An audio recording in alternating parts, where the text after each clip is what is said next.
마태복음 26장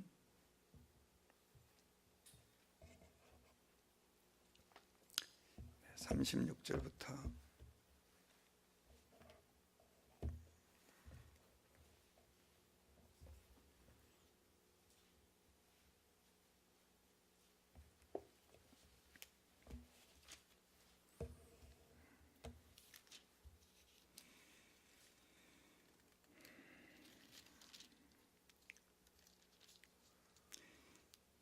45절까지 한 절씩 교독하겠습니다. 이에 예수께서 제자들과 함께 겟세마네라 하는 곳에 이르러 제자들에게 이르시되 내가 저기 가서 기도할 동안에 너희는 여기 앉아 있으라 하시고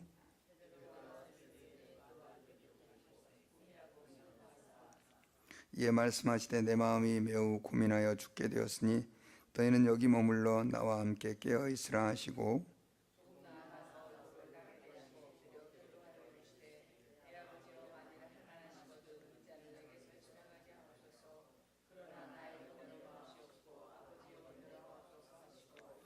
제자들에게 오사 그 자는 것을 보시고 베드로에게 말씀하시되 너희가 나와 함께 1시간도 이렇게 깨어 있을 수 없더냐.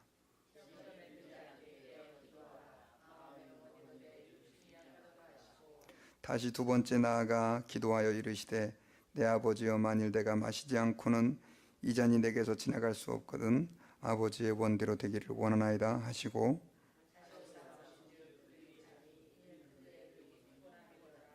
또 그들을 두시고 나아가 세 번째 같은 말씀으로 기도하신 후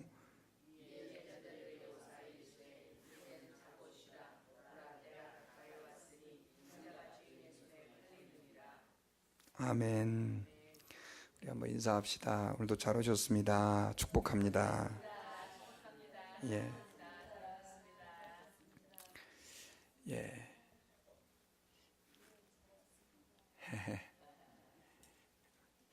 비가 어제는 많이 와가지고 주님의 고난에 이모저모로 동참하시는 분들이 많습니다. 그래서 우리 권사님도 아프신데 또 저도 어저께 아주 고난에 많이 동참했습니다. 자동차 타이어가 2개가 터져가지고 하여튼 이래저래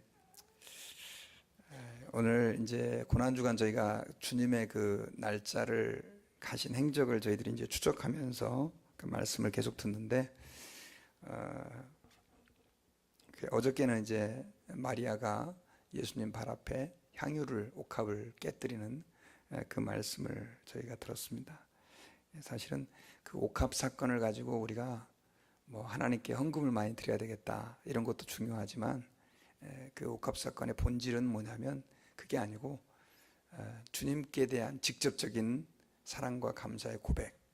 그래서 우리가 주님을 위해서 뭐 일하는 것도 중요하지만 또 주님을 위해서 뭐 교회 봉사하는 것도 중요하고 이웃을 사랑하는 것도 중요하지만 더 중요한 것은 하나님께 대한 직접적인 사랑의 고백. 그래서 아침에 눈 뜰 때마다 주님 사랑합니다. 주님 감사합니다. 늘 이런 고백을 좀 하세요. 주님께. 그래야 우리의 영혼이 드라이해지지 않아요.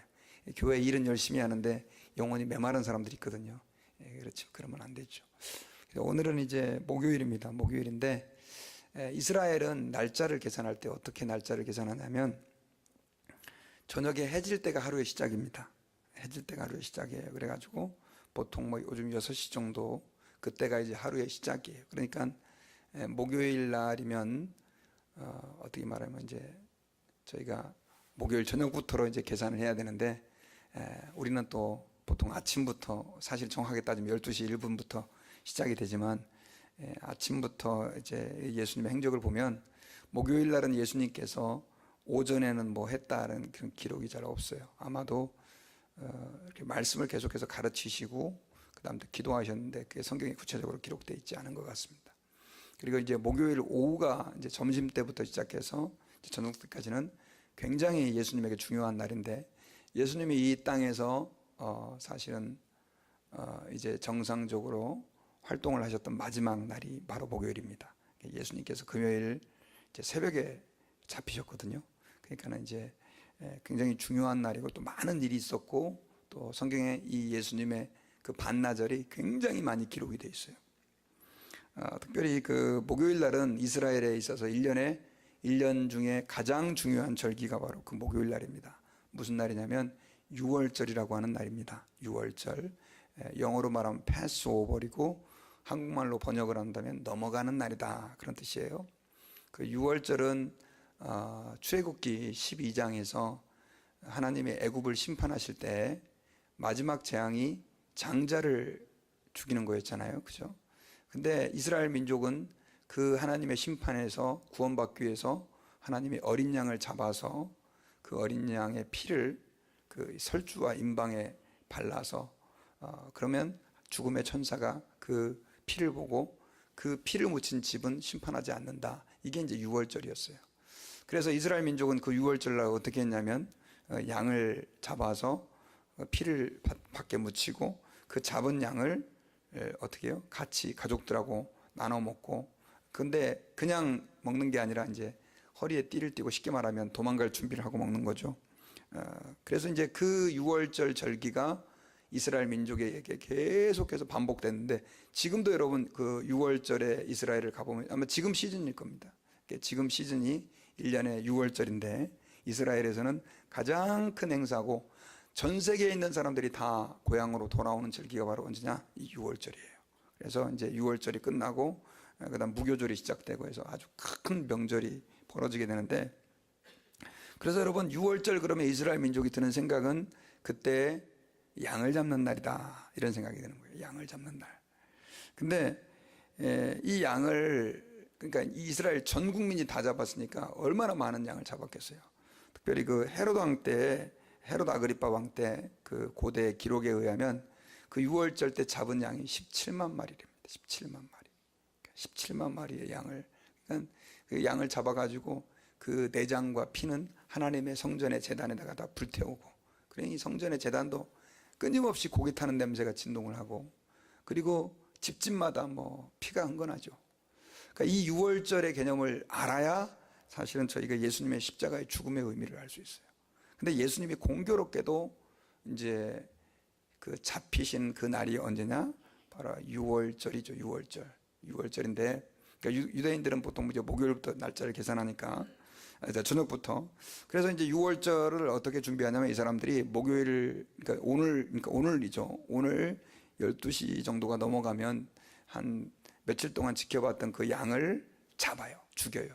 그래가지고 유월절 저녁에 먹을 그 음식을 준비를 하게 됩니다.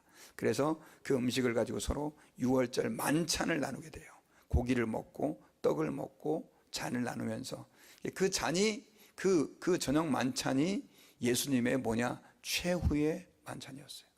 근데 그 유월절 저녁에 예수님이 뭐라고 얘기를 했냐면, 떡을 가지고 나눠주면서 제자들에게 이 떡은 내가 너희를 위해 주는 나의 몸이다, 이렇게 얘기하시고, 그 다음에 잔을 주면서 이 잔은 내가 너희를 위해 흘리는 나의 피다. 이랬을 때 이 잔을 받고 떡을 먹는 그 제자들에게 가장 먼저 드는 생각이 뭐였겠어요? 바로 유월절의 그 양이죠. 고기가 왜 없었는지 모르겠어요.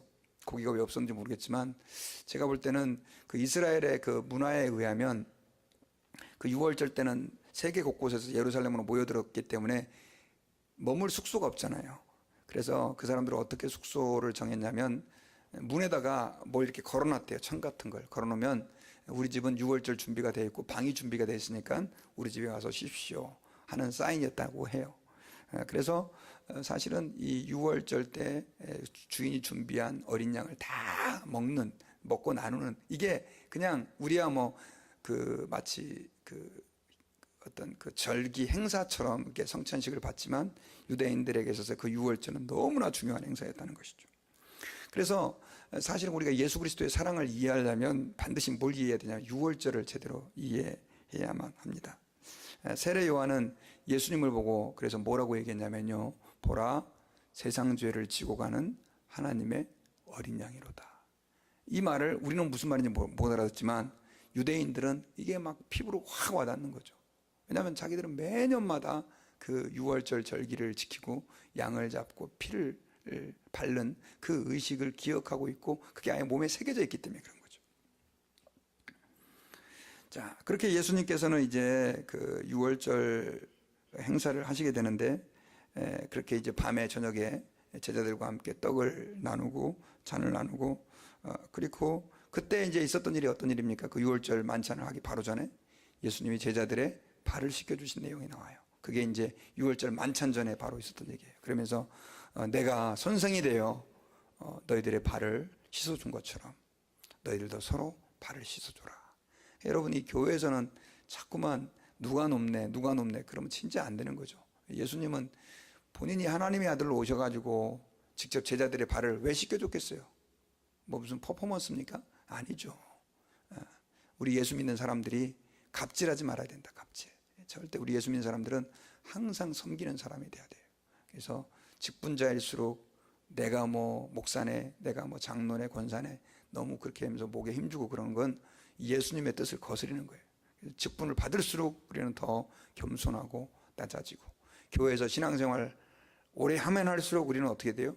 더 낮은 자리에서 사람들을 섬겨주고 이래야 되는데, 요즘 교회들이 어떻게 됐어요? 거꾸로 돼가지고 그냥 교회가 완전 계급사회예요. 계급사회. 사실은 교회에서 제일 높은 사람은 누구냐? 이제 교회 문을 막 털고 들어온 초신자가 제일 대접받아야 돼. 그분을 죄송하지만 예수님 섬기듯이 섬겨야 되는 거예요. 이게 예수님이 우리에게 가르쳐준 교훈이라는 거 다시 한번 우리가 기억해야 돼요. 그리고 나서 이제 예수님께서 그 성찬식을 다 마치고 나서 어떻게 하시냐면 제자들에게 이제 많은 설교를 하십니다. 이게 고별 설교인데, 그래서 예수님께서 내가 처소를 예비하러 간다 뭐 이런 얘기도 하시고 많은 설교를 하셨어요.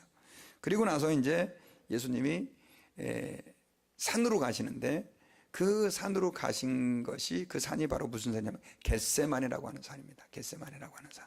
그래서 이제 예수님이 12제자를 데리고 거기서 기도를 하시는 내용이 이제 오늘 본문에 기록이 되어 있는 거예요. 그러니까 이제 예수님이 이 땅에서 한 사실 마지막 산기도죠. 산기도인데 언제 겟세마네 갔느냐? 보통 6월절 만찬이 저녁에 해질 때 이제 시작이 되면 저녁 먹고 밤 12시 정도까지 한다는 거예요. 아주 늦은 시간까지 하죠. 그러니까 예수님이 겟세마네로 간 시간은 몇 시 정도로 추정해 볼 수 있어요? 밤 12시가 넘은 시간이에요. 그러니까 예수님께서 밤 12시가 넘게 산에 제자들을 데려갔으니 몸이 피곤하셨겠어요? 안 피곤하셨겠어요? 굉장히 피곤하죠. 그래도 예수님은 또 그렇다 치더라도 제자들도 예수님을 따라다니려니까 많이 피곤했겠죠. 그러니까 사실은 예수님이 겟세마네 동산에서 기도하실 때 예수님이 오늘 본문에 보면은 정말 거기서 간절히 기도할 때 제자들은 뭐 했습니까? 잠을 잤죠. 근데 잠을 잘 수밖에 없어요. 오늘같이 요즘 12시, 1시 자는 사람들 같이 늦게 자는 것도 아니고, 그 당시 사람들 다 일찍 잠들었는데 더더군다나 하루 종일 사역하고 피곤한데 잘 수밖에 없었어요. 그런데도 불구하고 예수님은 본문에 보면 제자들에게 와서 너네들이 1시간도 깨어서 나와 함께 기도할 수 없느냐. 그래서 겟세마네 동산에서 몇 시간을 기도했을까, 또 이걸 또 우리가 볼 수는 없지만 예수님이 아마 1시간 동안이라고, 예전에 개혁 성경에는 1시 동안이다 이렇게 되는데 지금은 이제 개정성에서는 1시간이라고 나오죠.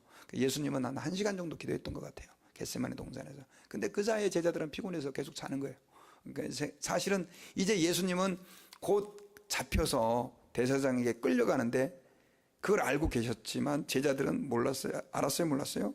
몰랐죠. 그러니까 뭐 이제 6월절 만찬하고 나서 이제는 예수님이 드디어 뭐 뭔가를 하실 모양이다 이렇게 기대를 하고 있었던 거죠.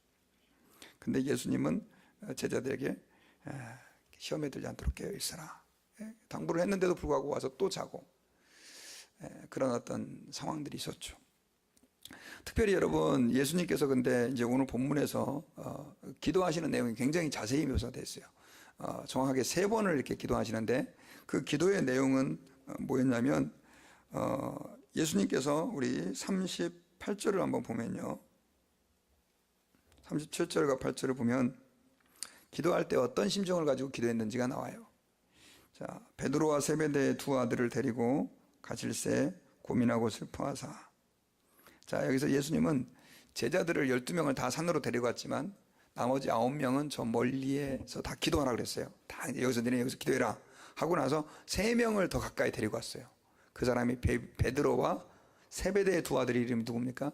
야고보와 요한이에요.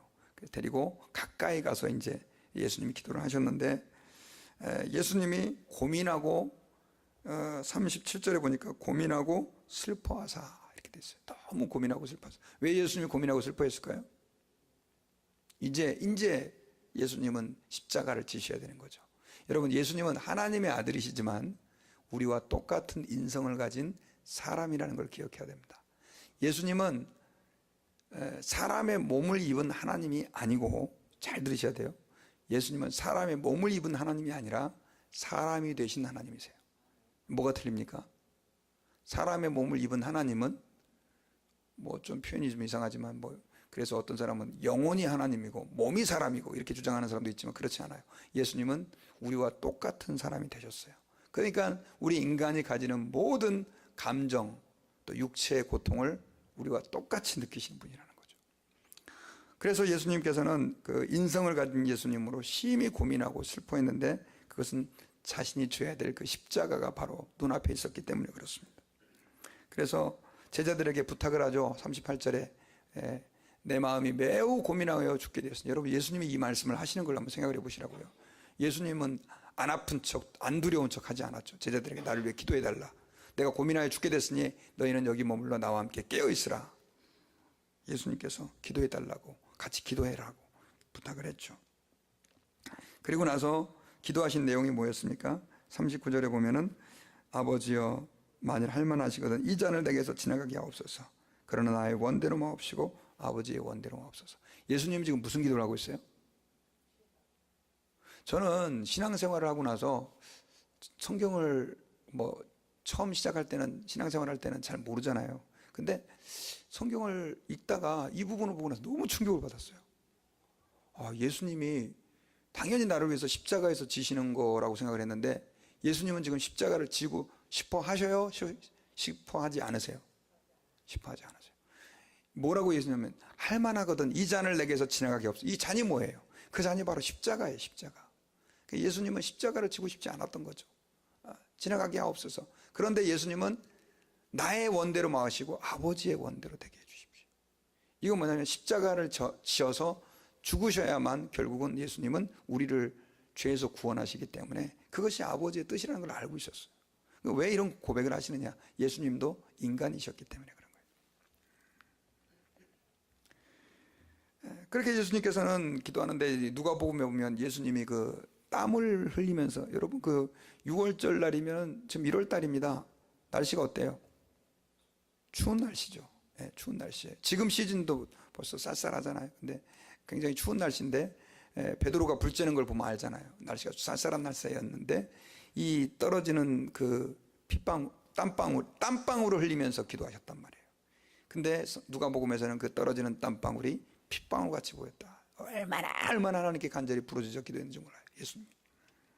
그러다가 예수님께서는 이제 잠깐 제자들에게 와 보니까 다 자고 있는 거예요. 그래서 뭐라고 그럽니까?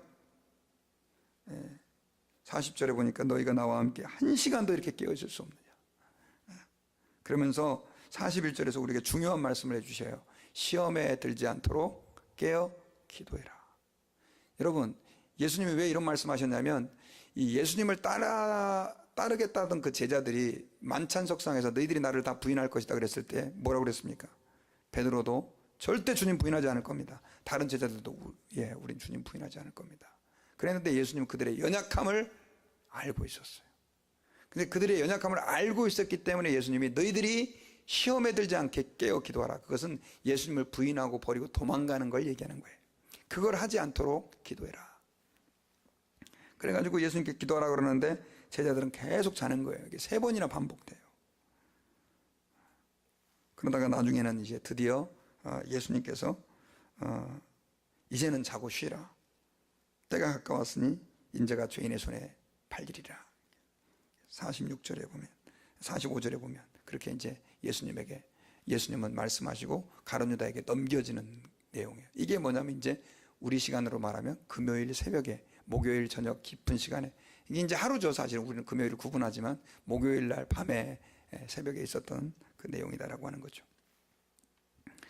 자, 여러분, 예수님께서 제가 처음에도 말씀드렸지만 이 땅에 오셔서 하신 말씀 한 가지 한 가지가 다 중요하지만 특별히 고난주간 마지막에 우리에게 그 하셨던 그 말씀과 행적은요, 더 우리가 주의를 기울여야 되는데, 그런 거 있잖아요, 여러분. 여러분들이 만약에 이제 내가 하루밖에 안 살아요. 그러면 자녀들에게 사실은 제일 하고 싶은 말, 제일 중요한 것들을 가르쳐 주실 거 아니에요. 그렇죠? 예수님께서는 지금 그 기도를 통해서 또 자신의 삶을 통해서 이 마지막 이 말씀들을 하고 있는데, 이 말씀들은 다른 말씀보다도 더 중요하지만 특별히 더 중요한 말씀인데, 그것이 바로 뭐냐면 시험에 들지 않도록 깨어 기도하라는 거예요. 예. 그래서 사실은 결국 베드로는 왜 시험에 들었습니까? 왜 넘어졌어요? 왜 예수님 부인했어요? 자석을 해요. 자석을 해요. 물론 예수님께서 그를 위해 기도하셨고 나중에는 결국 그를 회복시켜 주셨지만, 여러분, 우리 예수님이 우리를 위해서 지금도 끊임없이 기도하라라고 우리에게 요구하시고 말씀하시는 이유는 뭐냐면요, 우리 인간에게 뭐냐면 예수님이 알고 계시는 연약함이라는 게 있는 거예요. 연약함. 여러분, 우리는 절대 우리를 과대평가하면 안 돼요. 저는 옛날에 제가 굉장히 괜찮은 사람인 줄 알았어요. 그리고 나는 주님을 너무 사랑하니까 절대로 나는 죄가 나를 틈타지 못하고, 나는 하나님 앞에 정말 큰 성령의 충만함을 체험했으니까 하나님 앞에 멋지게 변함없이 사역할 줄 알았는데, 지금까지 제 인생을 돌아보면요, 뭐 그럭저럭은 온 것 같아요. 근데 저도 시험에 들 때가 있었고 넘어질 때가 너무너무 많이 있었다는 거예요. 목사인데도. 제가 요즘 죄송한데 사람들을 잘 안 믿어요. 왜냐하면 내 자신을 보니까 그렇게 큰 은혜를 받고도 맨날 왔다 갔다 하는 걸 보니까. 그래서 여러분, 우리가 하나님 앞에서요, 나라고 하는 인간을 믿으면 안 돼요. 나는 연약한 존재고 넘어질 수밖에 없는 존재라는 걸 인정해야 돼요. 왜? 지금 보세요. 예수님에게 3년간이나 제자 훈련을 받고, 예수님이 그들에게 눈앞에서 죽은 사람을 살리는 기적을, 소경의 눈을 뜨게 하는 기적을 보여주고, 떡 5개고 물고기 2마리로 5,000명을 먹이는 기적을 보여줬는데도 불구하고 그들은 어떻게 됐습니까? 지금 보세요. 눈앞에 어려운 현실이 닥치니까 다 부인하잖아요. 이게 제자들이었고 바로 우리예요. 그러면 어떻게 우리가 시험에 들지 않고 하나님 앞에서 우리 믿음을 지켜나가느냐? 그 이유는 예수님이 오늘 말씀에 있어요. 시험에 들지 않도록 깨어 뭐해라? 기도해라. 여러분, 기도가 그래서 중요한 거예요. 기도를 쉬면 여러분 답은 간단해요. 시험에 들어요. 왜냐하면 우리는 시험을 기도 아니고선 극복할 수가 없기 때문에. 그래서 이 세상에서 가장 용감한 사람은 기도 안 하고 사는 사람이에요. 무식한 거죠. 무식한 거예요. 뭐 나는 주님 앞에 성경을 내가 천독을 했다. 천만의 말씀입니다. 기도 안 하면 넘어져요. 기도 안 하면 넘어져요. 마귀는 말씀 가지고 공격을 하는데요. 그래서 저희들이 오늘 이 시간에 그 겟세마네 동산에서 예수님이 기도하시면서 그 제자들에게 절규하셨던, 물론 이제 하나님 아버지 앞에서 주의 원대로 되기를 원하면서 기도했지만, 결국 우리는 주님의 길을 따라가는 제자들인데 우리가 그 예수님의 모습을 보면서 기억해야 될 것이 있어요. 그것은 뭐냐면 하나님 앞에서 주님, 저도 기도하는 사람이 되게 해주십시오. 이거예요. 기도하는 사람. 그래서 여러분들이 정말로 everyday, 매일매일 하나님 앞에서 기도만 할 수 있다면 여러분들은 믿음을 지켜나갈 수 있어요. 시험을 이겨나갈 수 있다는 거예요. 이걸 기억해야 돼요. 그래서 저는 이렇게 생각해요. 신앙생활은 뭐냐? 기도 생활이에요. 기도 생활. 근데 그게 안 되면 안 되는 거죠. 그게 안 돼요. 그래서 하나님 앞에서 여러분, 오늘 이 시간도 기도할 때 기도하다 보면요, 하나님 앞에서 내 죽었던 영혼이 살아나요. 그래서 기도를 안 하면요, 설교 시간에 와서 목사님이 아무리 설교를 잘해도 들려오질 않아. 왜? 중간에서 마귀가 다 집어먹어 버리거든요. 신앙생활에 재미가 없어요. 헌금은 부담스럽고, 교회 나오는 시간은 길게만 느껴지고, 교회에서 예배당에 앉아있으면 끝나면 빨리 집에 가서 텔레비전이나 보고 싶고, 이거 아주 병든 신앙들이에요. 집에 무슨 보화를 갖다 놓은 것도 아닌데, 사실은 아버지는 조금 더 우리와 함께 교제하기를 원하는데, 그러니까 신앙이 기도를 안 하면요, 우리의 이 교회는 나오고 성경을 읽는 것 같아도 내 신앙이 어떻게 되냐? 병든다는 걸 기억해야 돼요. 그리고 그러다 마귀가 한번 탁 치면 그냥 턱 하고 넘어가는 거예요. 우리가 하나님 앞에서 오늘 시험에 들지 않도록 깨어 기도하라, 이 말씀을 좀 우리가 마음에 새기고, 우리 주님께, 주님, 제가 좀 기도하는 사람을 되게 해주십시오. 기도하는 삶을 살게 해주십시오. 그래서 정말 내가 나를 사랑하셔서 나를 위해서 이 온갖 고난 당하시고 십자가에 죽으신 그 주님 앞에서 제가 늘 주님을 기억하고 감사하는, 증거하는, 전하는 그런 삶을 살게 해달라고 기도하는 저희들 모두가 되기를 주의 이름으로 축원합니다. 같이 기도하겠습니다. 주님, 고맙습니다. 오늘 말씀을 통해서 예수님께서 마지막 잡히시기 전에 겟세마네 동산에서 기도하시면서 우리에게 시험에 들지 않도록 깨어 기도하라 라고 말씀하신 그 말씀을 저희들이 마음에 새깁니다. 우리의 삶의 현실은 기도하기가 참 어렵습니다. 이민생활이 힘들고 또 우리의 육신이 연약합니다. 그러나 저희들 기도할 때 일하시고, 기도할 때 역사하시고 말씀하시고, 기도할 때 우리를 만나주시는 그 주님을 저희들이 기도를 통하여 늘 체험하기 원합니다. 우리의 삶의 습관이 바뀌어지게 하시고, 우리가 하나님 앞에서 정말 순간마다 기도하고 매일매일 깨어 기도하는 기도의 삶을 살게 하여 주옵소서. 감사하며 예수님 이름으로 기도드리옵나이다. 아멘. 우리 시간에 갈보리 십자가에 우리 같이 찬양하실 텐데요, 기도하는 마음으로 우리 주님께 감사하시고, 또 이 고백이 정말 주님께 올려지는 그런 감사의 고백이 되기를 원합니다.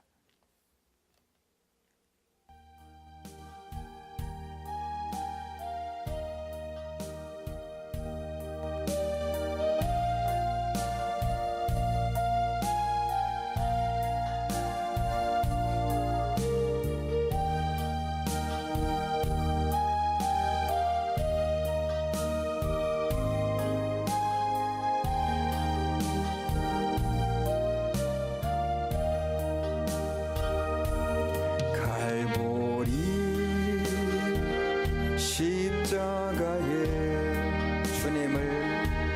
주님을 바라볼 때 하나님 크신 사랑 너무나 고마워라. 예수님의 십자가 이제는 나도 지고 이 생명 다 바쳐서 주님을 따르리라. 주님을 따르리라. 예수님의 십자가, 예수님의 십자가 이제는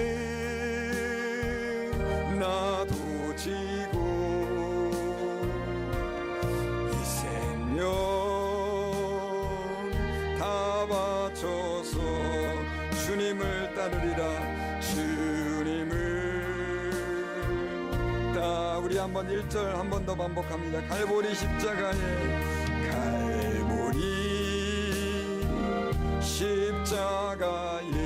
주님을 바라볼 때 주님을 바라볼 때 하나님 크신 사랑, 하나님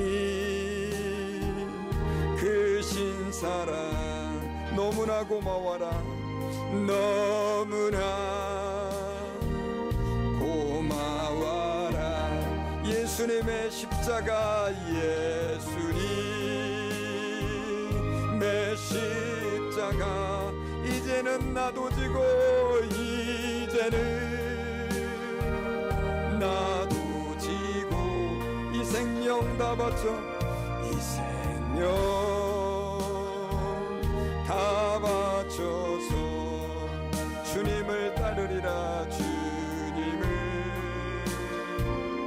따르리. 우리의 모든 간구, 우리의 모든 간구 응답해 주시며 응답해 주시며 기도의 은혜로서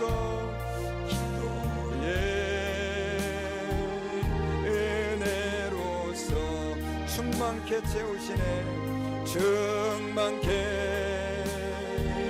채우신 예수님의 십자가, 예수님의 십자가 이제는 나도 지고 이제는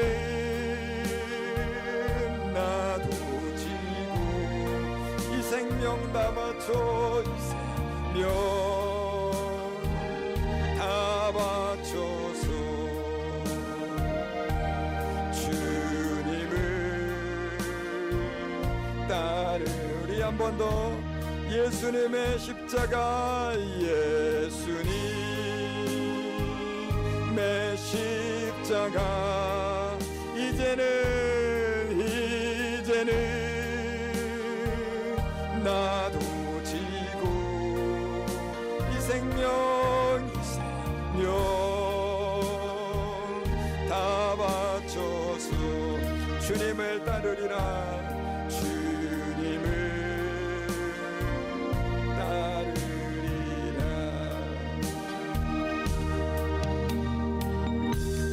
여러분, 주님은 우리를 사랑하셔서 우리를 구원하시기 위해 그 십자가의 그 저주의 쓴 잔을 주님은 받으셨습니다. 그리고 주님께서는 우리에게 마지막으로 당부하셨는데, 그것이 바로 시험에 들지 않도록 깨어 기도하라는 것입니다. 그 십자가의 사랑을 받은 우리가 이 땅에서 그 사랑에 합당하게 사는 길은 바로 기도하는 길입니다.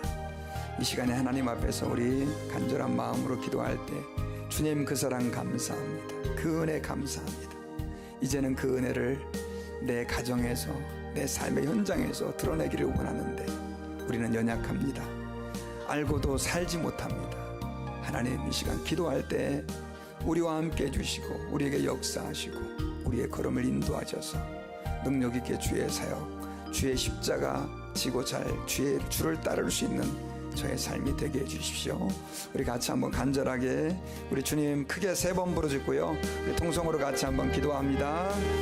주여, 주여, 주여. 하나님 아버지 감사합니다.